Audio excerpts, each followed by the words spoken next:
right, so thank you all for being here with us today. If we can kind of get a brief introduction of who you are and kind of what you do, then we can move forward with the program. So I'm Dr. Gail D'Onofrio, and I am the Chief of Emergency Services at Yale-New Hospital.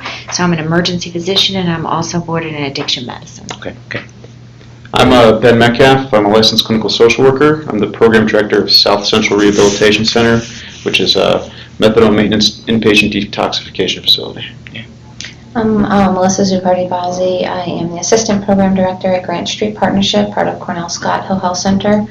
Licensed drug and alcohol counselor and certified addiction counselor, and we provide services for male and female clients, PHP, IOP, and outpatient for both behavioral health and substance abuse, in addition to having a shelter for men. Okay, great. So I guess I would like to start off with, one question. When did the hospital or the clinics begin to see like a rise in cases with the crisis that we had last week?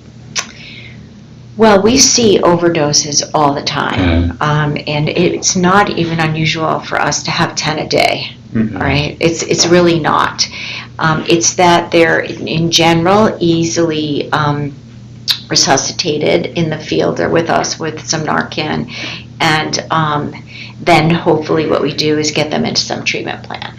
So we could easily see 10 a day in our different campuses, but what was so unusual about last Thursday was that they were so critically ill. So even with our normal attempts at resuscitation, it was not successful, and we had to go on, and many people had to be put on artificial respiration, and it was, and we had multiple deaths, and this all happened in a very short period of time. Is 10 usual? Is 10 cases usual, like on a daily basis? Unfortunately, Okay. It's very usual. I actually didn't even realize how it was until the last few days when we're going back to find overdoses. Now, they don't necessarily all opiate overdoses. Okay. Opioid overdoses, they can be alcohol overdoses and benzodiazepines, other medications like those, or combinations of bunches of drugs, but it's not unusual, unfortunately, in the last year or so to have many opioid overdoses, but we have never seen anything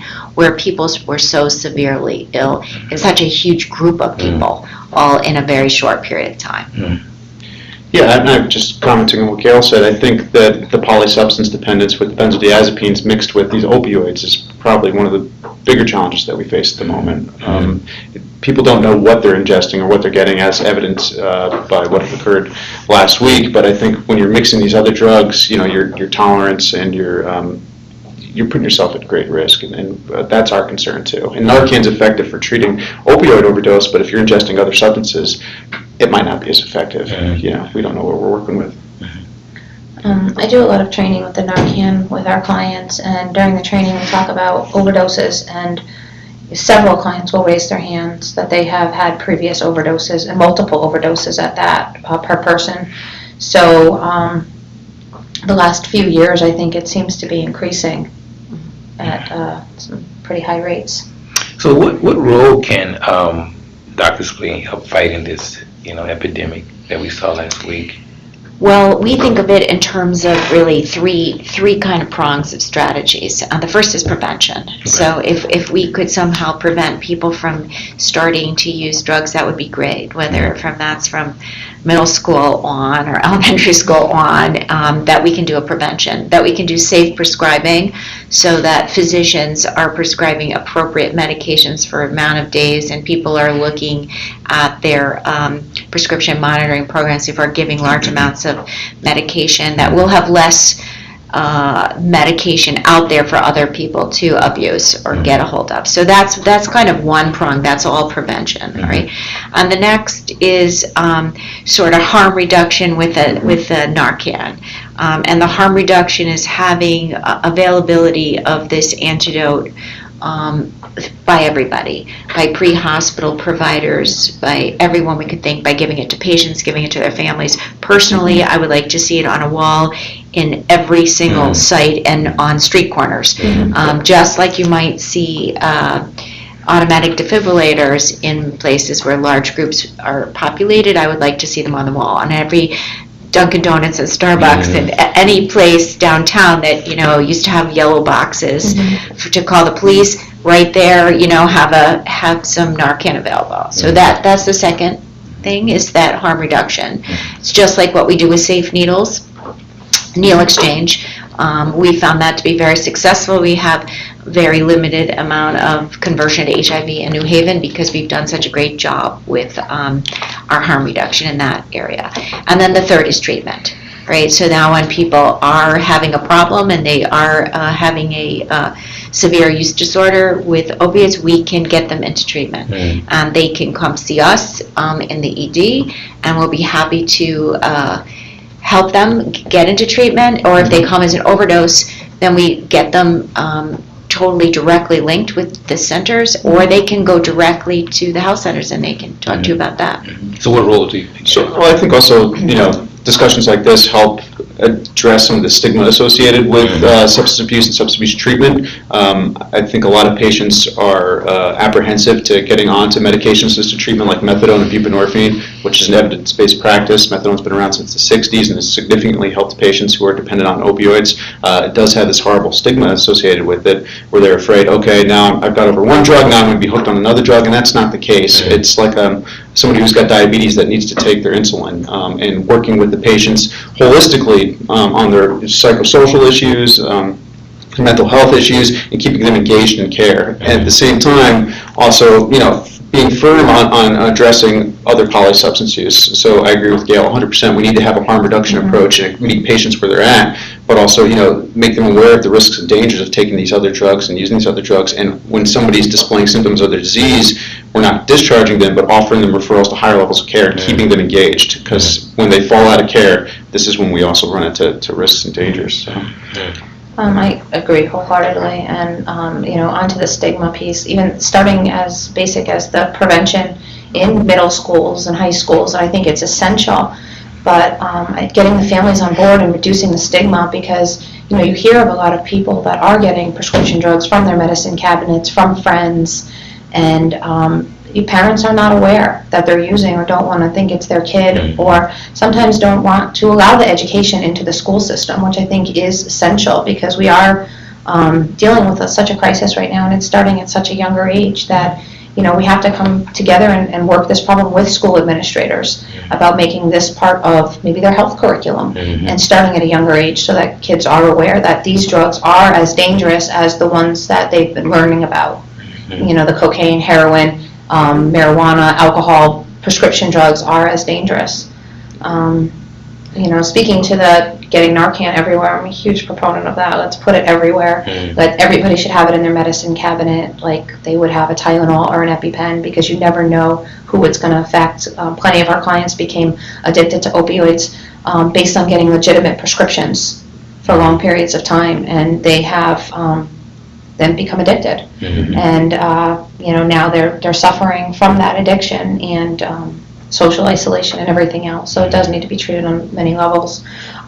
We are going to actually, our homeless department from Cornell Scott Hill Health Center, Grant Street Partnership, we're going to be on the New Haven Green today, doing kind of in the moment some training and handing out prescriptions of Narcan for people to try to get it out there to the people who are in the community, the people who are using, maybe have family members that are using, or know someone that's using, because these are the people that really need to have it in their hands at all times.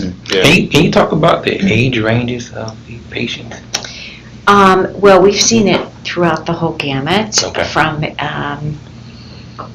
in general, it's people in their teens all the way through people who are at 70s. So it's really, traditionally it's more, if you want a median age, it's in the early 30s, but the range is huge. So the remaining patients that are in the hospital, how are they doing? Are they the treatments? And there are several people still in the hospital who are being treated in the hospital, and there were 3 deaths. And just yesterday we had 2 other deaths that I know of. And I'm not privy to all of them because some are pre-hospital. And so it's a continual, it's not stopping. I think what was so worrisome about the group last Thursday was that these were users of cocaine. And so they were not used to having any type of opioid, and they were kind of naive users. And I think that's one of the things that happened, and that was part of the problem. But now I think it's out there, so I actually think that people are using higher potency synthetic opioids like fentanyl in the community. I'm afraid starting to see that because I don't normally see that many deaths so quickly. We were very proud of one of our clients at Grant Street who was trained in Narcan. He ended up saving somebody's life over the weekend in the community. It did take high doses of Narcan. It took 2 of the 4 milligram nasal sprays, but he remained calm. He said he felt very comfortable doing it, and he was able to save somebody's life and reverse an overdose. And somebody who, for all intents and purposes, said he had no pulse. His lips were blue and fingers were blue, and he kind of went through all the warning signs of what to recognize in an overdose, and administered Narcan, called 911, and the person was okay. That's a good point. The training. What training measures can we do to kind of? Well, Melissa's actually the trainer for the Cornell Scott Hill Health Center, and she can speak to that, I'm sure. Basically, what I trained our clients and family members and everyone else is to recognize some of the signs of overdose. Not always knowing what kind of medication that people are ingesting. I try to train all of our clients because, like Gail mentioned, there's people who are typical cocaine users that are getting something that's tainted. I've had clients who use PCP that have had heroin laced into their PCP, and they're not opiate tolerant, so their body can't handle this, and they're more likely to overdose. So it's basically looking at the signs of overdose and over medication, distinguishing between the two. So are they unconscious? Are they able to be aroused? Trying different measures to wake them up, rubbing your knuckles on their sternum, under the nose, blue lips, fingertips. Do they have a pulse? Are they breathing slowly? And then, contacting 911 if they're comfortable doing some type of CPR. Looking out, one of the biggest things I try to mention is that loud gurgling, snoring sound, that death rattle, they call it. I've actually spoken to parents whose children have passed away from an overdose, and they've said, I heard this sound and this loud snoring, and I got up and closed my child's door, thinking that they were not knowing maybe they had a history of use, or not thinking it had gotten to that point, only to find them passed away in the morning. So kind of really driving that home a lot. If you hear that noise, that that they're close to death at that point, and to really administer Narcan, call 911 if you don't have Narcan. I spoke to another client yesterday who said that she was with her friend, they didn't have Narcan, they were at area park, and the friend had overdosed. Luckily, she had a phone near her, EMTs were there very quickly to save her, but she wished she had Narcan, and we got her some yesterday. So it's just, looking out for some of these warning signs and acting quickly, and then feeling comfortable enough to be able to do this as well. And I'm sorry, no fear in calling 911. So I really stress, I stress so much the importance of calling 911, and that we do have the Good Samaritan law that protects them from arrest if they are in possession of drugs or paraphernalia. Because a lot of people get very scared when somebody overdoses, and they may leave them and leave the scene, or they may leave them on the front lawn, or some other types of things I've heard happen. But I really try to stress that point that they will not be held accountable for possession or of paraphernalia or drugs. To piggyback off of that too, I think from a harm reduction perspective, patients or people who are actually using, they should be aware that when they're using, don't just go out and start using, 2 bundles right away. Don't, test the drug before you're actually going to use it. See what's going to happen to you before you go ahead and do that. And I know that's a difficult thing to do, but that'll help save lives too. Instead of just injecting 10 bags of heroin, try one first. Or sniffing before injecting. Which sounds like a crazy message to get out there, but it's one way that we can help save lives. Well, given that point, Doctor, I don't mean to be too graphic, but can you tell us what happens to a human being when they have this kind of an overdose? What is the physiological Sure. nature of it? So what happens is that they stop breathing, all right? And if you stop breathing, it's a respiratory arrest to begin with, and then your body doesn't get enough oxygen, it turns blue, you say, and you're not breathing effectively, so you have that kind of snoring signal that your body's not getting enough oxygen, and then eventually your heart will stop.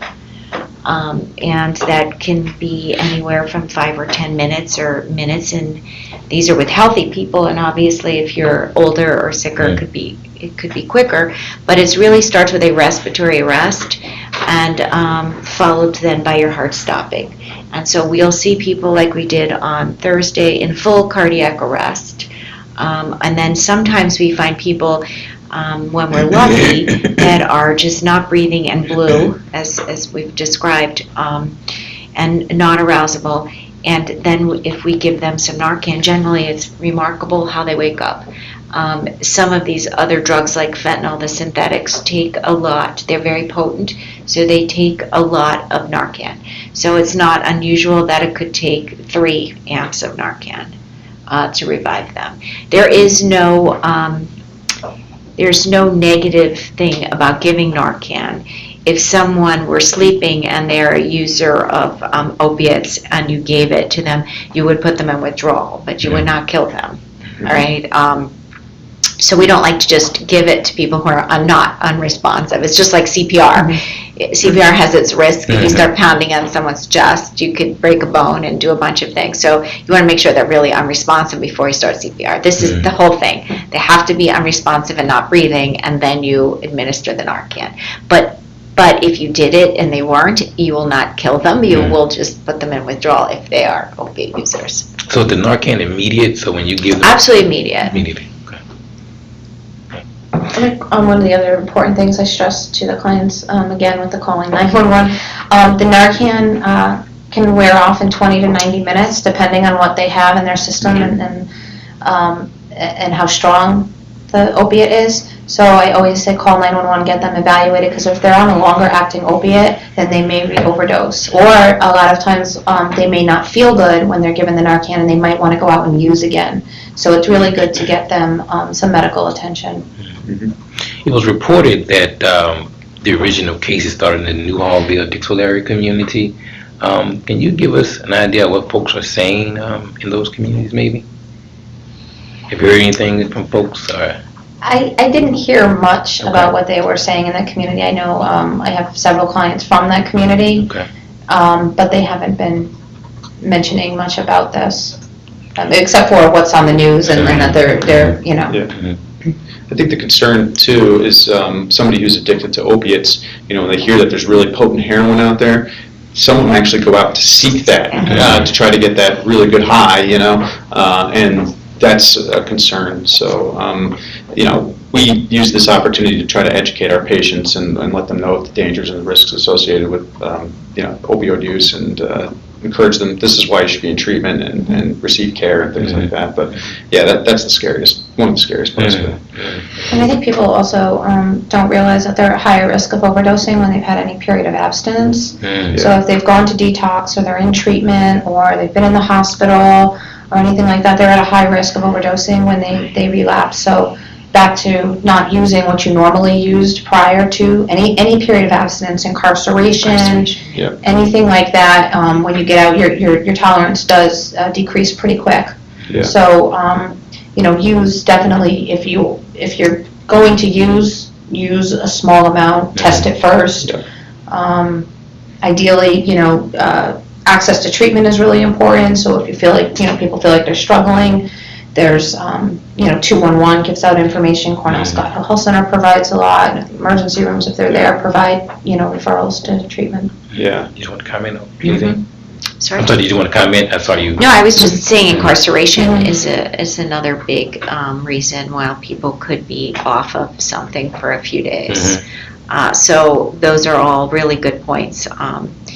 And we just need to get it out there to the community of users that this is different than anything else. And addiction does different things to your brain, and it rewires it so that their judgment is impaired. And you'd say, well, you're telling them this, why would they do it? Well, that's because all they're going to do is try to get their next high. That's how they're wired. That's what addiction does to us. And it can do it to anybody. I mean, it has nothing to do with whether you're a weak person or you're this or that, anybody. So we have to protect them a little bit more and work really hard to get them to want to go into treatment and really stop their craziness and break some of these pathways up. And that's not easy to do. Yeah.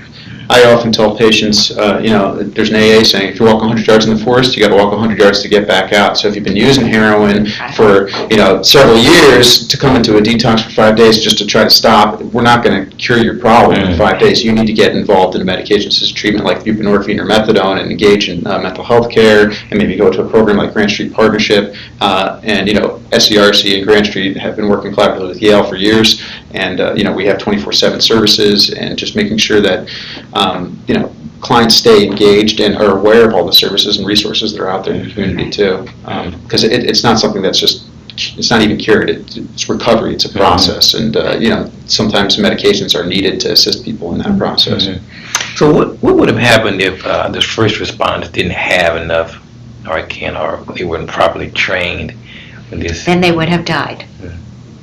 Because you only have a few minutes, and that's it. So if people don't have oxygen, they will die within minutes afterwards. So, or they'll have brain damage. So we need to do that quickly. So they're very well prepared. This was a little challenging because it was required so much Narcan, so they were running out. But they came to the hospital. We readily gave them our supplies, and then we kind of beefed up for the weekend. And from now on, we have now many more than we anticipated ever having to use, so we're well prepared. And the EMS trucks had gone to both Hartford and Bridgeport, and were able to get supplies quickly. So did this event reveal kind of any holes in the hospital where the hospital could have done better, or did you? I actually think we did, we being everyone from pre-hospital on, an incredible job, because they did have everybody there. Remember, there's fire, there's police, and there's EMS. So they have 3 systems of people who were readily available to find all these people. And then the city was able to put out an alert very quickly. And the doctors from the emergency department actually did talk to the health department and went out quickly when they started seeing all this coming in that was so severe. So everything seemed to work. We always can improve, so the fact that we're going to keep more Narcan on board on everywhere, but they didn't run out. They had enough for what they needed at that point.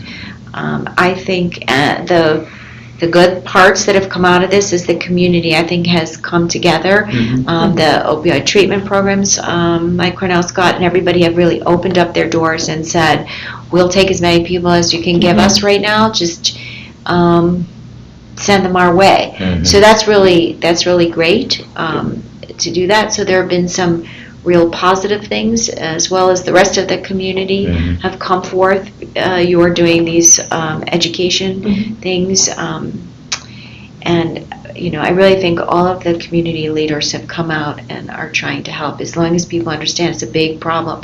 But it is a chronic disease. It's not going to get over with a short stay at SRC. It's not going to, people that have lots of money, they send people to these $35,000, give me your credit card places. I'm not saying they're bad. That may be an okay start, a jump start, but that after that happens, there's a lot that needs to go on. And think of it as, you wouldn't give somebody with diabetes insulin for a month and then say, okay, we don't need it anymore, right? So there are people who can get off of medications after a while, but there are many people who can't. We don't know which ones are which, so why not just stay on them for a while and get the care that you need and be clearly in recovery. And then there are many other reasons that people need help with recovery. They may need to get away from the people that they're associating with. They may need to do something with their lives, so maybe they need to go back and get their GEDs. Certainly there are many people with advanced degrees, so maybe they need to get back into the workforce. they may need housing. There are some people who don't have housing. So there are all these wraparound services that they need that we can help them with. But these are people with all kinds of socioeconomic levels. So it's from the person who has no home to the person who is multi-million-dollar home. Like there's absolutely everybody involved in this. All right. So but there's always reasons why people may need to get other services besides just the medication that we provide. Probably about half of those people have also some type of mental illness, such as depression, or and they take these drugs to feel better. And that needs to be treated as well, so we really need the mental health component to this. We often hear that people are self-medicating, that they're using illicit substances to try to treat depression or things that Gail were talking about. And I think,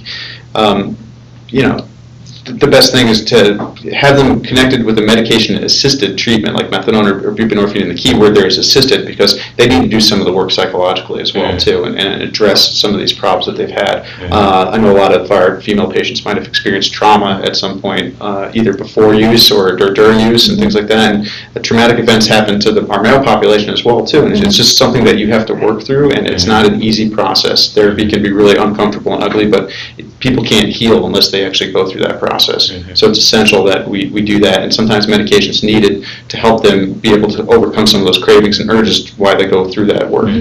So, can you guys address two things? One is the insurance aspect of Narcan, and two is exactly what a friend or a loved one might do to have a dose or a supply of this on hand just in case. Do you want to? Insurance does cover Narcan. Medicaid is covering this one at 100%. In Connecticut, I am a proponent of this just because it's very easy to use. This is probably the easiest one for people to administer. It's a nasal spray. This plunger is down. It would just be pushed. I'm gonna have one open here. It would just be pushed up into one nostril, one dose. They would wait 2 to 3 minutes or so, and if the person doesn't respond, they would give another dose in the other nostril. So each box comes with 2 doses.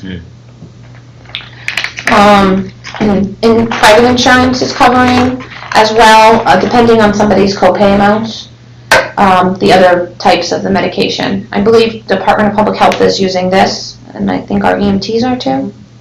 This type right here. So a lot of medical providers have this.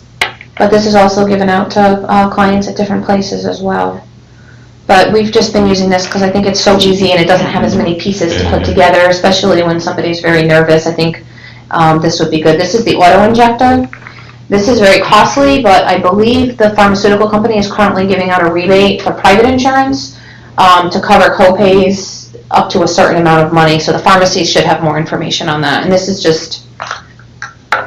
This trainer contains no needle or drug. Okay. But it talks you through the process. Okay. To inject, place black end against outer thigh, then press firmly and hold in place for 5 seconds. So this would just go to your leg and then... To inject, 5, 4, 3, 2, 1.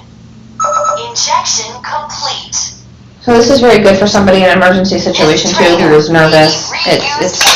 Those are very expensive. These are very expensive, yes. We're talking like, what, $100? I mean, $700. $200, I don't know. It's about $700, I think, the last thing I'd seen on that one. But I did receive something that, like I said, for certain private insurances, they were giving rebates back on that one.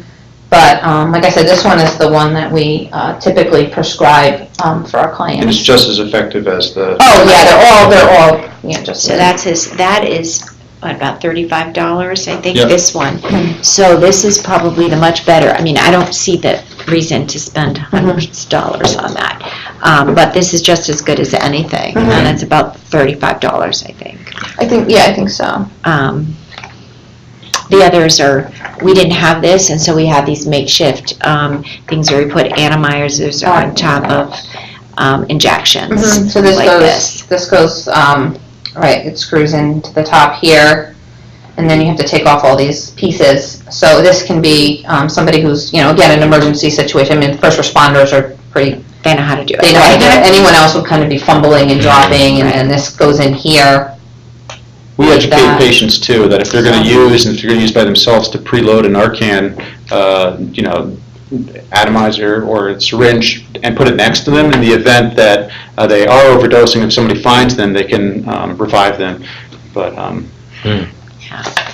The pharmacies in Connecticut have, the association has set up a protocol that the pharmacists can give out Narcan without prescriptions. The problem is that very few are doing it. So they have to, the pharmacist has to sign up and take some continuing education credits for it.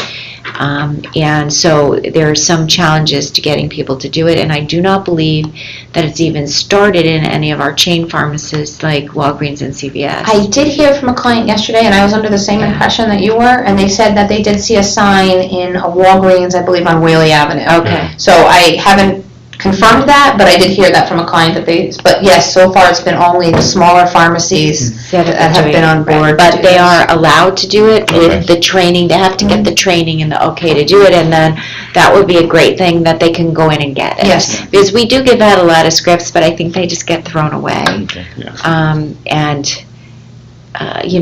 Maybe someone's not ready right now to get it, but later they will be, or a family member. And again, we see the patient, we often don't see the family members.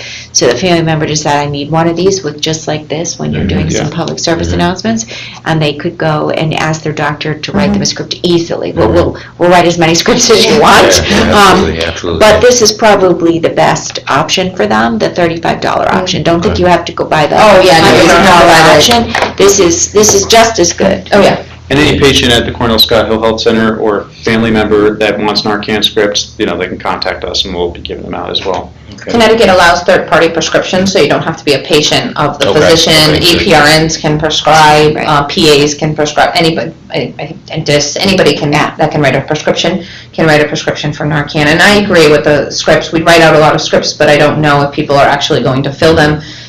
There is some stigma that I've heard feedback on that, either from family members of, what's my pharmacist going to think I'm filling Narcan? They're going to think I'm an addict, or even people not wanting it to go through their insurance. So, just normalizing this and the realization that so many people are struggling with this disease, that there should be no reason to fear getting Narcan. Everybody should have it, because you never know when you're going to encounter someone, and someone doesn't have to be an addict to overdose. People that are legitimately prescribed opioid drugs can accidentally take more than they're prescribed, or their prescription can be maybe a little higher than they anticipated, or they have a medical condition that can affect the way the drug reacts in their body. So it's not only people who are abusing drugs that Narcan can't help. I think back on that patient you were talking about earlier that saved that other patient's life, and it might have been resistant initially to get the Narcan script due to stigma, but he's a hero. I mean, he saved somebody's life, and just because he had the Narcan on hand. So there shouldn't be a stigma associated with it. It gives you an opportunity to save somebody else's life, and I think that's huge. Well, some of the feedback I hear from a lot of our clients is, I don't need this because I'm in recovery and I'm not around people that are using. And I said, of course you need it, because you never know when you might encounter somebody that is using, or when you might encounter someone that is overdosed. So just because you're not using or you're in recovery, that doesn't mean, I carry Narcan on me, because people overdose. They overdose in Dunkin' Donuts. They overdose in Starbucks. They overdose in Walmart. They overdose in grocery stores. They overdose on college campuses. So any one of us could be in any one of these places at any time and encounter somebody. Well, what are the signs when you find someone that's about to overdose, or where are they? Do they just fall out, or what are the signs? Are there any type of signs that? I think you mentioned them. They just become unconscious. Okay. Yeah, some people will, maybe fall down. Heavily sedated. They might fall over. Okay. Other people might just sit down and be sitting somewhere and fall asleep. It might look like they're sleeping. Okay. So I just think it matters on, I think the person over the weekend kind of just fell over, like from a sitting position and fell down. And being unresponsive, I think, is huge too. If somebody's nodding out, and then if you prod them and they kind of get awake, they might be high and might need Narcan, might not need Narcan. If they're not responsive, you're looking to use the Narcan. Okay. And doctor, you talked about mental illness. Have you found that mental illness is the driving force behind the overdose?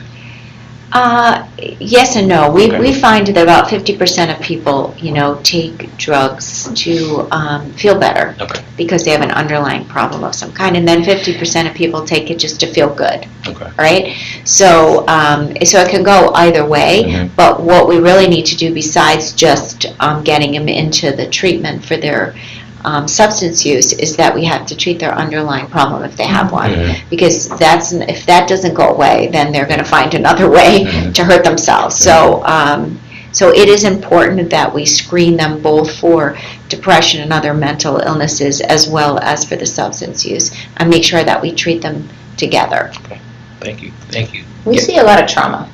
Mm. I know, definitely the depression and anxiety, but a lot of trauma. And even if they didn't have childhood trauma, just the substance use and the lifestyle that comes along with that has promoted trauma in a lot of people. Okay. Specifically women when they're using, or men who've been incarcerated. There's definitely trauma involved in all of that. Any question? Anything else? I was wondering, do you think that there's any kind of, and I don't want to politicize this, obviously, because it's a health issue, but is there any kind of policy that we should be thinking of as a society, not just the state of Connecticut, but just as fellow human beings, that we should pursue that we're not pursuing to help people? Well, the state, we are working out.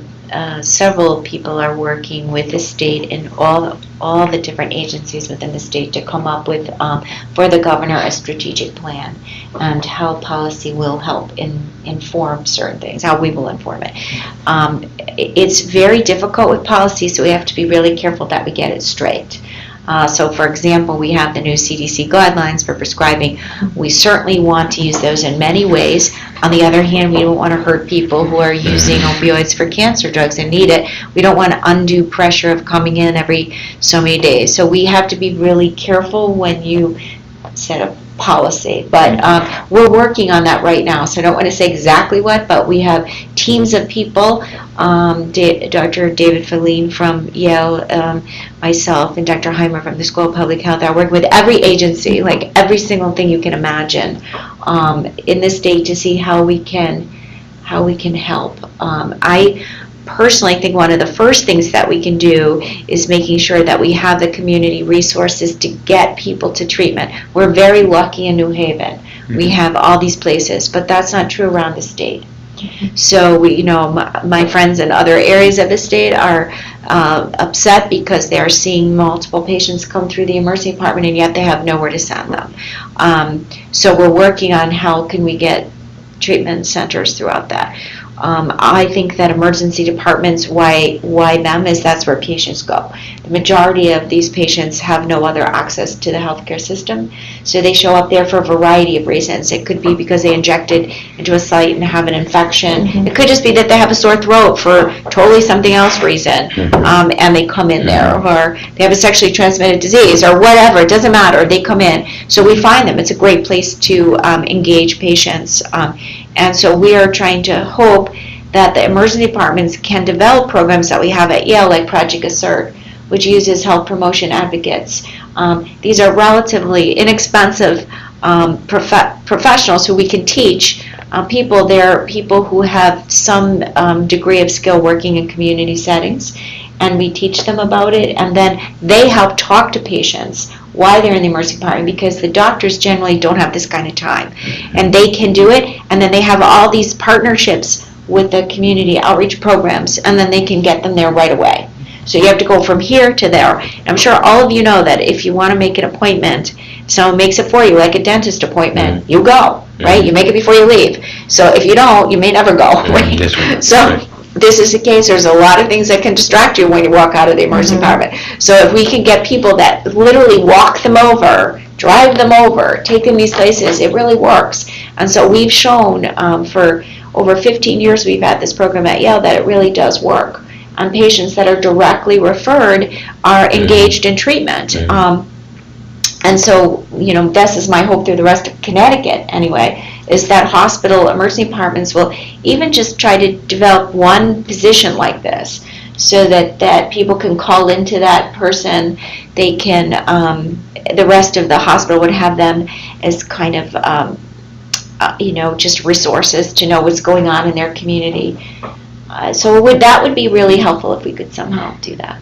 But the state is working on a global strategic plan. It will probably have those 3 prongs that we just talked about: prevention, safe prescribing, harm reduction, and treatment involved in it. And then if we do need some policy changes as a result of that, then that will come out of it. And I'm proud to say, as a Connecticut resident too, that the legislation here, and as Melissa was talking about earlier too, like we have, Good Samaritan laws for Narcan, and we're well advanced compared to some of our fellow states, and I think that's huge. And then our, our partners with Department of Mental Health and Addiction Services, they're all for medication-assisted treatment and getting patients connected and helping tear down barriers for treatment and things like that too. So we work collaboratively with them, and we really wanted to see patients get treatment and try to get rid of some of this stigma and stay engaged in care too.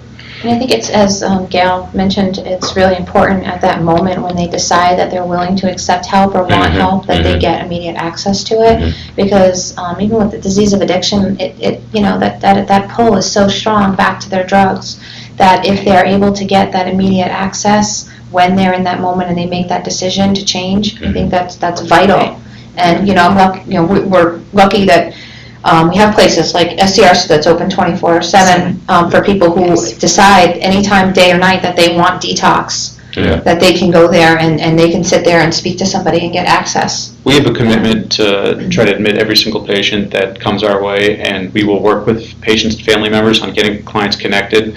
And I've worked closely with Melissa at Grand Street too on, if there's a bed available, we'll work on trying to get somebody inpatient and on medication-assisted treatment.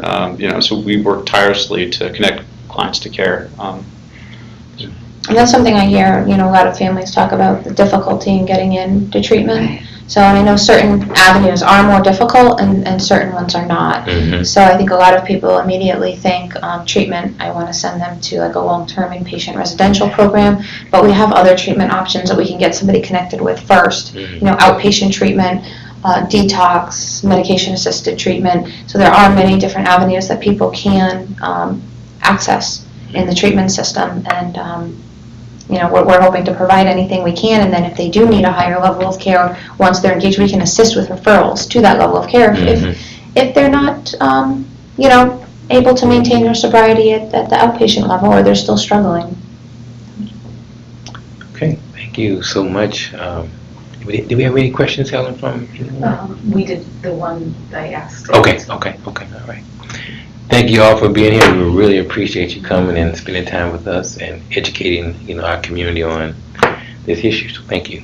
Thank you. Thank you. Thank you. To do it.